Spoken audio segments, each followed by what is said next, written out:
자, 우리 함께 인사하겠습니다. 지적과 원망 대신에 칭찬과 감사로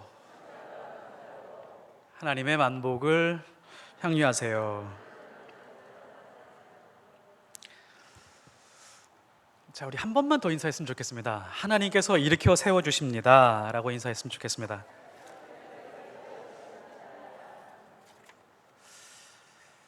자, 오늘 하나님의 말씀은 나는 일꾼이 되었노라 라는 제목으로 하나님 말씀 증거하도록 하겠습니다.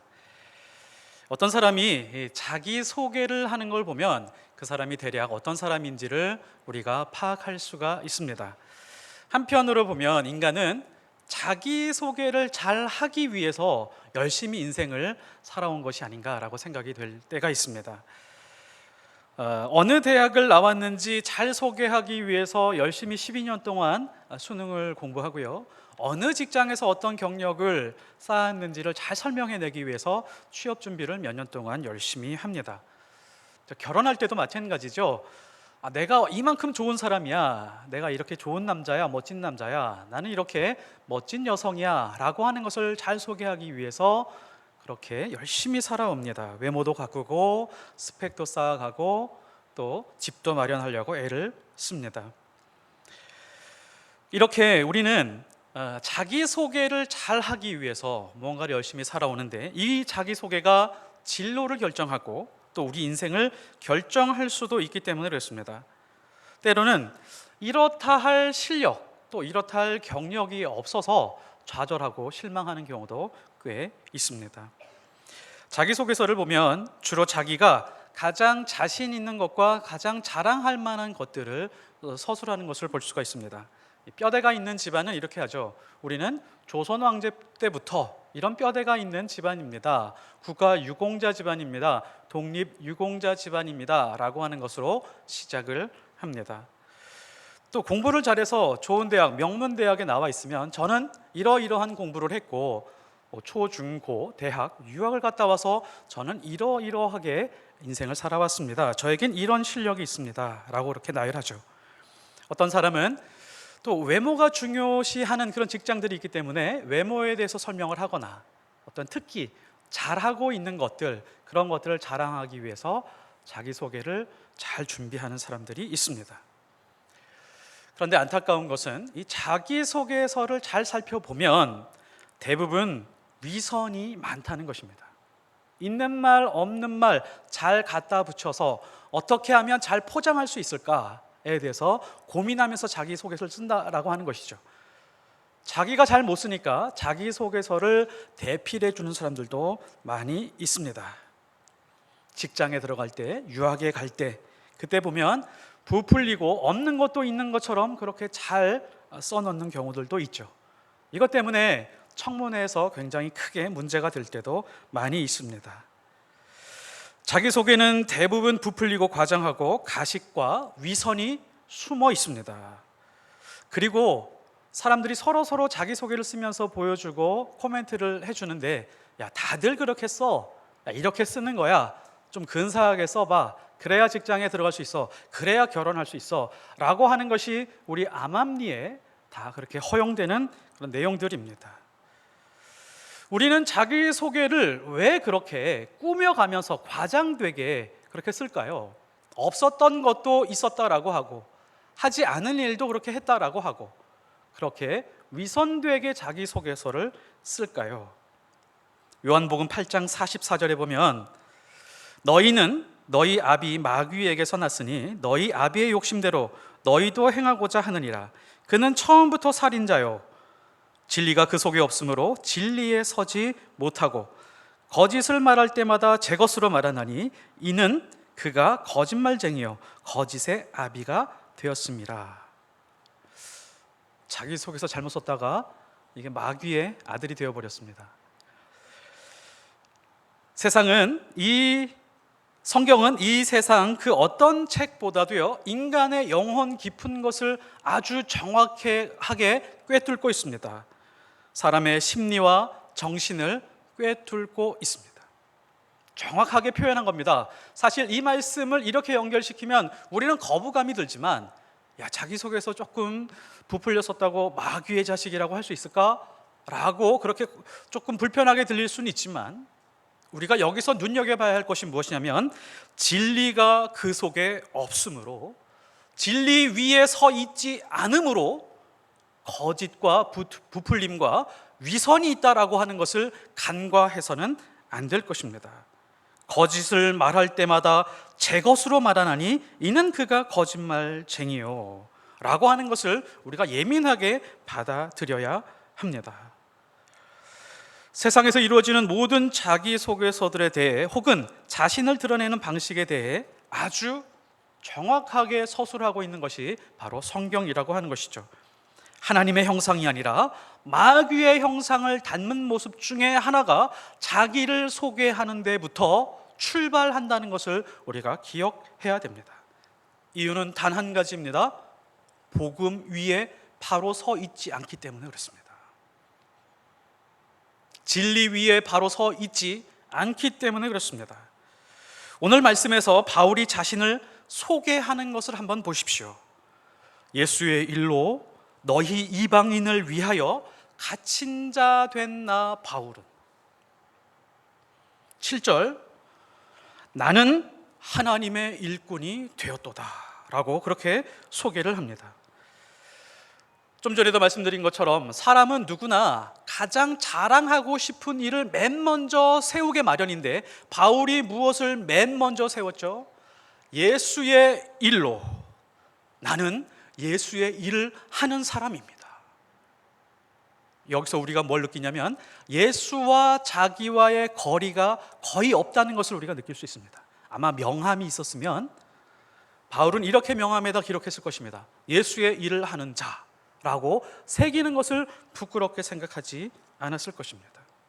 그리고 부끄러운 것도 하나도 감추려고 하지 않는 것을 볼 수 있습니다.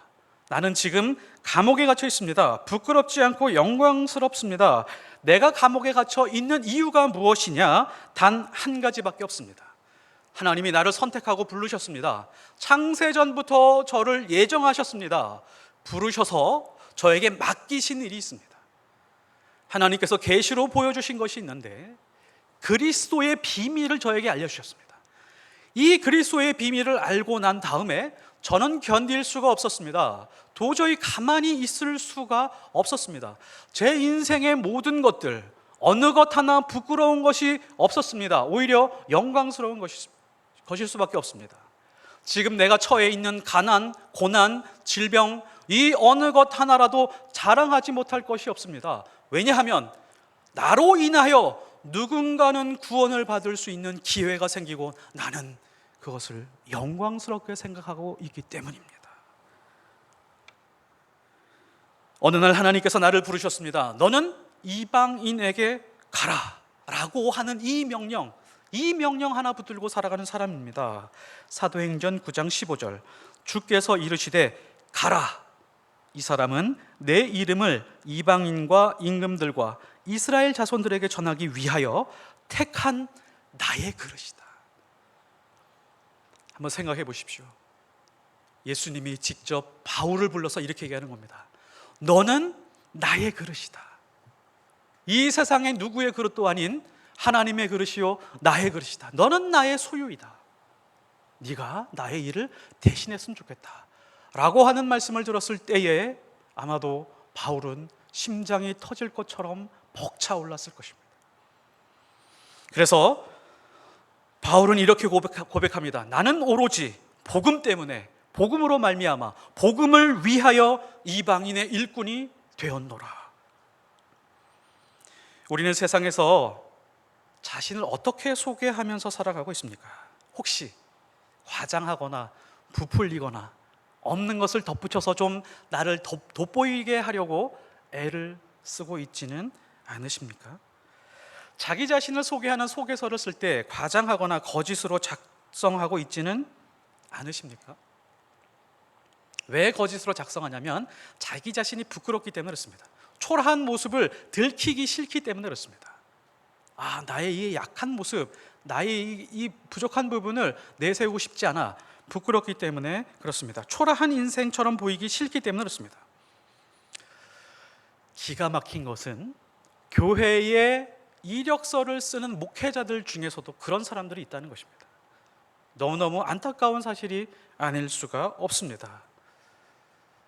하나님께서 나를 부르셨고 나는 그냥 그 부르심에 응답하면서 내 있는 모습 그대로 하나님 앞에 쓰임받으면 그뿐일 텐데, 없는 것을 있는 것처럼 덧붙여서, 없었던 사역, 해보지 않은 사역을 덧붙여서 그렇게 이력서에 과장하면서 쓴다는 것이죠.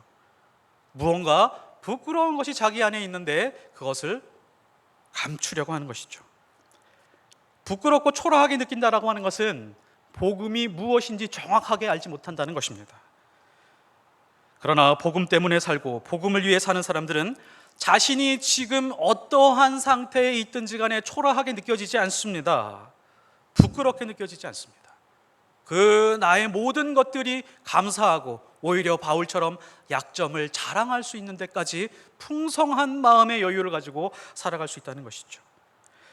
로마서 1장 16절에 내가 복음을 부끄러워하지 아니하노니 이 복음은 모든 믿는 자에게 구원을 주시는 하나님의 능력이 됩니다. 사도 바울은 내가 복음을 부끄러워하지 않는다라고 이렇게 말합니다. 나와 복음을 항상 연결해서 이야기를 합니다. 잘 보십시오. 바울의 태도를 보면 이게 그리스도인의 태도라는 것을 우리가 깨달아야 됩니다.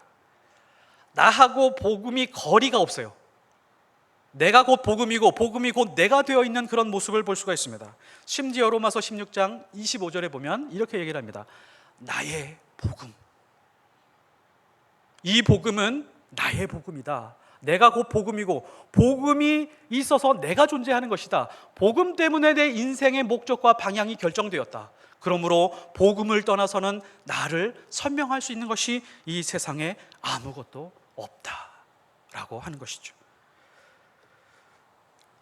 복음은 내 인생을 가장 나답게 설명할 수 있는 도구이고, 복음은 가장 나를 나로서 살아가게 하며 나를 작품되게 하는 것이다.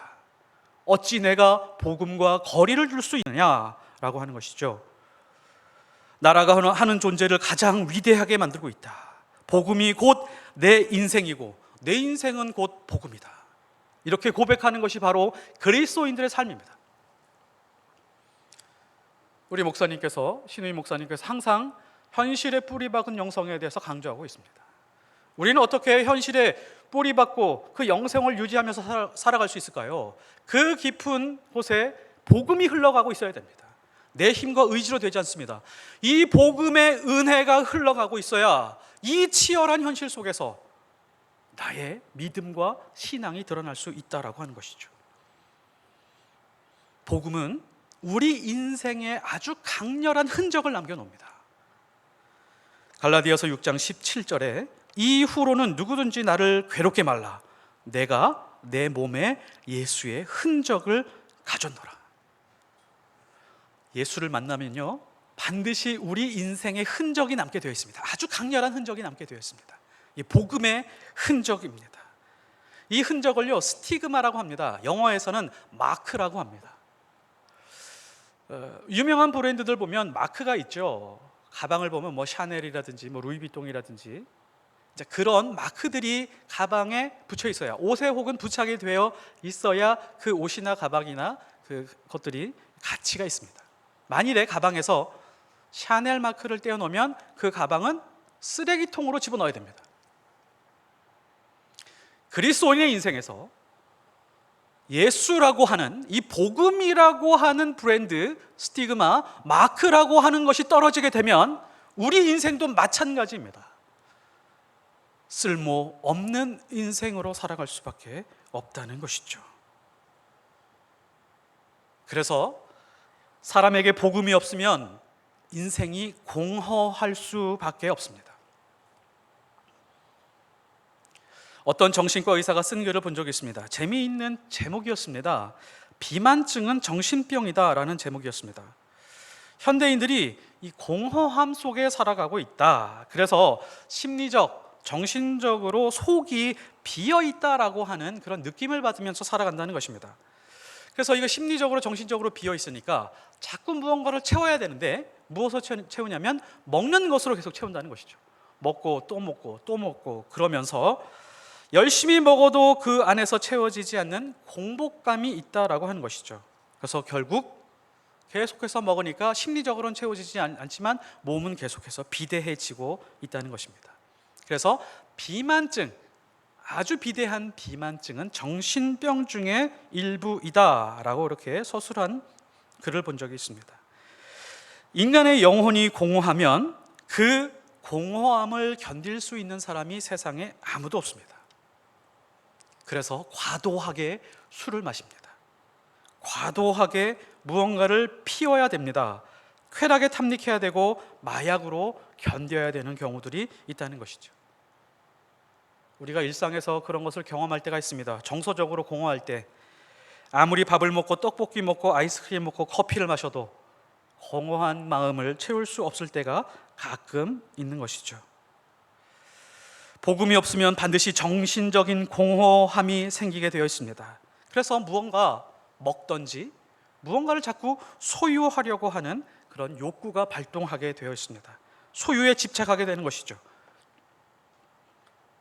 장롱에 가방이 많은데도 가방을 사야 되고, 탈 수 있는 차가 많은데도 또 차를 사고 싶고, 옷이 좀 있는데도 옷을 사야 되는 필요 이상의 물건들을 소유하지만 금방 쓸모 없어지는 경우들이 많이 있습니다.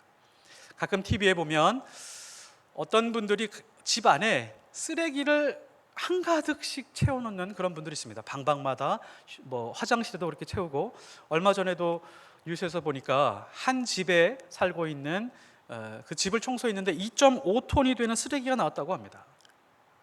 그 사람이 견딜 수 없는 정신적인 영혼의 공허함을 그런 물건들로 계속해서 채우다가 그렇게 쓰레기장으로 만들어버리는 것이죠. 복음이 없는 영혼을 아마 영적인 엑스레이가 있어서 그것을 찍어보면 그런 식으로 아마 나올 수도 있습니다. 오늘 말씀에서 바울이 자신을 소개하고 있는 것을 보면 분명한 것이 있습니다. 자기를 소유로 소개하는 것이 아니라 존재로 소개하고 있다는 것을 우리는 분명하게 알 수 있습니다. 나는 복음 때문에, 복음을 위하여, 복음으로 말미암아 하나님의 일꾼이 되었다. 에릭 프롬이 소유냐 존재냐라고 하는 책을 썼습니다. 잘 아시는 책이죠. 그는 그 책에서 사람을 소유형 인간, 존재형 인간으로 구분했습니다. 소유형 인간이라고 하는 것은 삶의 의미와 목적을 소유해서 채우려고 하는 사람, 존재형 인간이란 삶의 의미와 목적을 존재하는 것에 두고 살아가는 사람입니다. 하나님은 끊임없이 우리를 존재형 인간으로 만들어 가기 위해서 훈련하시고 우리를 인도해 가십니다. 그것을 복음을 통해서 우리를 그렇게 만들어 가신다라고 하는 것입니다. 욥이 고난을 통과했습니다. 욥이 고난을 이긴 이유가 있습니다. 바로 존재형 인간으로 살아갔기 때문에 그렇습니다. 욥기에 하나님이 사탄에게 욥을 자랑하는 장면이 나와 있습니다. 첫 절에 보면, 1절에 보면 그 사람은 온전하고 정직하며 하나님을 경외하며 악에서 떠난 자더라 라고 이렇게 설명하고 있습니다. 세상에 욥과 같은 사람이 없다라고 하니까 사탄은 그것을 거부합니다. 하나님 그렇지 않을걸요? 지금 욥이 부자인데 그 소유하고 있는 모든 것을 걷어가면, 심지어 가족까지 걷어가게 되면 하나님 부인할걸요? 하나님 저 한번 내기해 보시겠습니까? 라고 하는 투로 하나님 앞에 그렇게 게임을 시작합니다. 욥은 소유형 인간이 아니다, 욥은 존재형 인간이다 라고 하나님은 강조하고 있었습니다. 그래서 욥기서 3절에 보면 재밌게 시작을 합니다. 그의 소유물은 얼마였다, 낙타가 몇 마리, 동물들이 몇 마리, 자녀들이 얼마라고 하면서 3절에 그의 소유물은 하면서 이렇게 풍성한 소유물에 대해서 설명을 시작하고 있는 것을 볼 수 있습니다.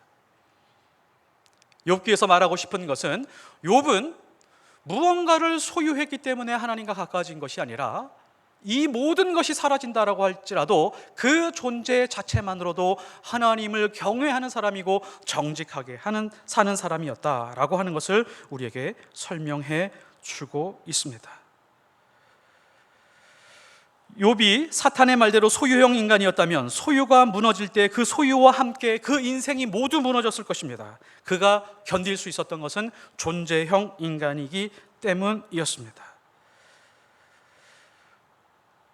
욥은 하나님의 생각같이 존재형 인간으로 살아가면서 자기 신앙을 더 견고히 하면서 맨 끝에 하나님의 음성을 들으면서 자기 존재를 다시 한번 확인하는 것을 볼 수 있습니다. 그의 모든 소유가 다 무너지게 되었을 때 욥이 한 말, 인간이 하나님 앞에서 한 가장 훌륭한 말이 있습니다. 욥기서 1장 21절, 주신 이도 여호와시요 거두신 이도 여호와시오니 여호와의 이름이 찬송을 받을지어다. 나는 소유에 의해서 무너지지 않는다. 나는 영원히 하나님을 찬송하는 사람이다 라고 하는 존재를 드러내고 있는 것이죠. 우리도 욥처럼 극심한 고난을 당할 때가 있습니다. 욥이 우리에게 보여주는 바가 바로 이것입니다. 고난은 소유로 이겨내는 것이 아니다. 하나님 앞에서 나의 나된 모습, 복음으로 어떻게 만들어져 있는지, 하나님이 나를 어떻게 창조했는지 그 존재의 모습으로 고난을 이길 수 있다라고 하는 것을 보여주는 것입니다. 오히려 하나님을 더 붙들어야 한다. 존재로 이기는 것이다. 복음을 붙들어라. 복음이 있고 나의 복음이 있고 오히려 고난을 통하여 강력한 그리스도의 흔적을 지니면서 살아가게 되면 우리는 존재로서 우리의 고난을 이길 수 있다라고 그렇게 말씀해 주고 있는 것입니다. 존재형 인간으로 살아가게 되면 심지어 태생적으로 불리한 사람들도 하나님 앞에서 잘 쓰임받을 수가 있습니다. 집안이 좋지 못하고 세상에 자기 소개를 통해서 자랑할 만한 것이 없고 집안도 그렇게 좋지 못한 열등한 인생이라고 할지라도 복음을 소유한 존재로 살아가면 승리할 수 있다는 것을 성경은 우리에게 보여주고 있습니다. 그 좋은 예가 바로 사사기에 나와 있습니다. 사사기에 처음 등장하는 사사가 있는데 그 사사의 이름이 온니엘입니다. 들어보셨나 모르겠습니다. 온니엘. 이 사사기에 등장하는 첫 번째 사사, 상징적인 의미가 굉장히 크죠. 이 온니엘인 사람은 이런 사람입니다. 사사기 3장 9절, 이스라엘 자손이 여호와께 부르짖음에 여호와께서 이스라엘 자손을 위하여 한 구원자를 세워 그를 구원하게 하시니 그는 곧 갈렙의 아우 그나스의 아들 온니엘이니라. 온니엘을 소개할 때 굉장히 덧붙이는 말들이 많이 있습니다. 그래서 이 온니엘 사사라고 하는 사람은 열등감의 사사라고 하는 그런 별명이 붙어 있습니다. 왜 그러냐면 그냥 누구의 아들이라고 했으면 좋겠는데 갈렙의 동생 그리고 그 동생의 아들인 겁니다.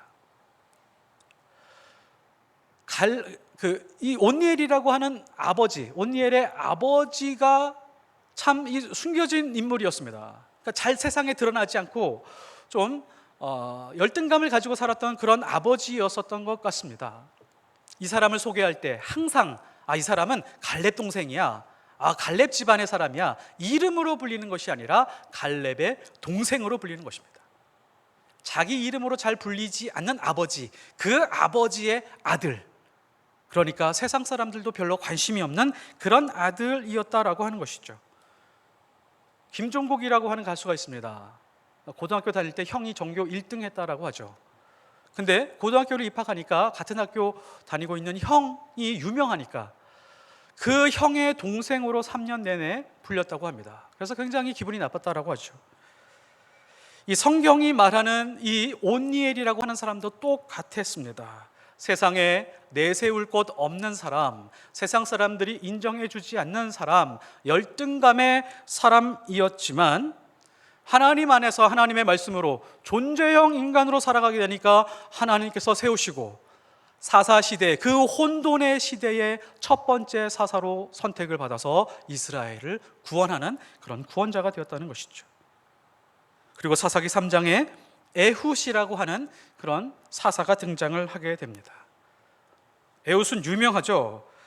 사사기 3장 15절에 보면 이스라엘 자손이 여호와께 부르짖음에 여호와께서 그들을 위하여 한 구원자를 세우셨으니 그는 곧 베냐민 사람 게라의 아들 왼손잡이 에웃이라.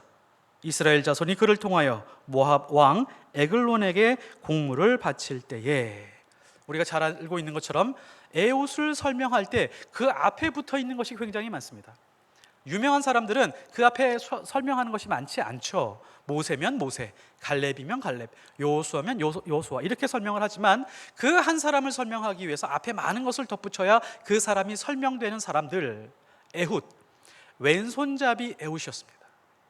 네, 이게 히브리어 원어에 보면요, 오른손을 못 쓰는 사람이라고 하는 뜻입니다. 아마도 추정컨대 오른손에 문제가 있는 사람, 아마 장애를 입고 있는 사람이었을 가능성이 매우 높습니다. 왜냐하면 베냐민 지파, 이 베냐민이라고 하는 뜻이 뭐냐면 오른손의 아들이라고 하는 뜻입니다. 이 베냐민 지파라고 하는 지파는 오른손을 잘 쓰는 것을 자랑스럽게 생각하는 지파였습니다. 그런데 왼손잡이가 생긴 겁니다. 얘는 지금 이 지파에서도 소외되었지만 이스라엘 전체에서도 좀 문제가 있어 보이는 그런 사람이었습니다. 문제가 있어 보이는 사람이지만 하나님께서 이 사람을 붙드시고 이 약한 인생을 통해서 사사시대, 그 혼돈의 시대의 구원자로 사용하였다는 것을 우리가 볼 수 있습니다. 존재형의 사람, 무언가 소유는 하지 않았지만 하나님과의 그 만남, 하나님의 그 부르심에 응답함으로써 존재형 인간으로 살아갈 때 그렇게 하나님 앞에 귀하게 쓰임받는 것을 우리가 알 수가 있습니다. 그러므로 복음만이 소유가 아닌 존재로 살아가게 합니다. 우리의 인생은 소유한 것이 초라할지라도 복음에 사로잡히면 존재로 살아갈 수가 있습니다. 복음이 들어간 사람은 자신이 누구인지를 설명할 때, 자기가 누구인지를 소개할 때 어려움이 없습니다. 어떠한 인생을 살아도 부끄럽지 않습니다. 인생의 목적이 뚜렷합니다. 인생의 방향이 뚜렷하다라고 하는 것이죠. 멧돼지가 가장 좋아하는 것은 도토리라고 합니다. 멧돼지는 도토리만 보면 사죽을 못 쓴다고 합니다. 그런데 멧돼지는 이 돼지 가문 출신이라서 머리가 별로 좋지 않은 것 같습니다. 땅에 있는 도토리를 막 주워 먹다가 땅에 도토리가 사라지기 시작을 하면 어떻게 하냐면 땅을 막 파기 시작을 한다는 거예요. 땅에서 도토리가 올라오는 줄 알고. 그러면 우리는 이 멧돼지에게 하고 싶은 말이 있죠. 야, 이 돼지 같은 놈아, 이 땅만 판다고 도토리가 나오는 줄 아냐? 나무 위를 봐야지. 나무 밑둥에다가 머리를 들이받든지 위를 보고 도토리가 떨어질 때까지 기다리든지 땅을 보고 살아가면 안 돼라고 그렇게 말해주고 싶습니다. 우리가 예수 그리스도의 십자가 복음에 붙들리지 않으면 이와 같은 인생을 삽니다.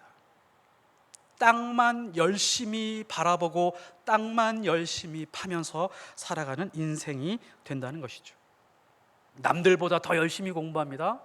남들보다 더 열심히 성실하게 살아갑니다. 그런데 이 사람이 바라보는 것은 땅입니다. 하늘을 바라보지 않고 복음과 상관없는 삶을 살아가는 것이죠.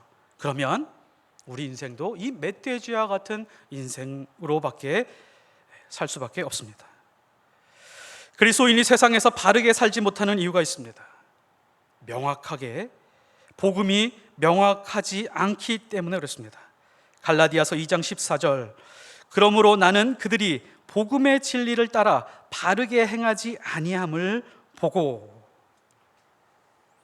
복음이 없으니까 바르게 행하지 않고 있다는 것이죠.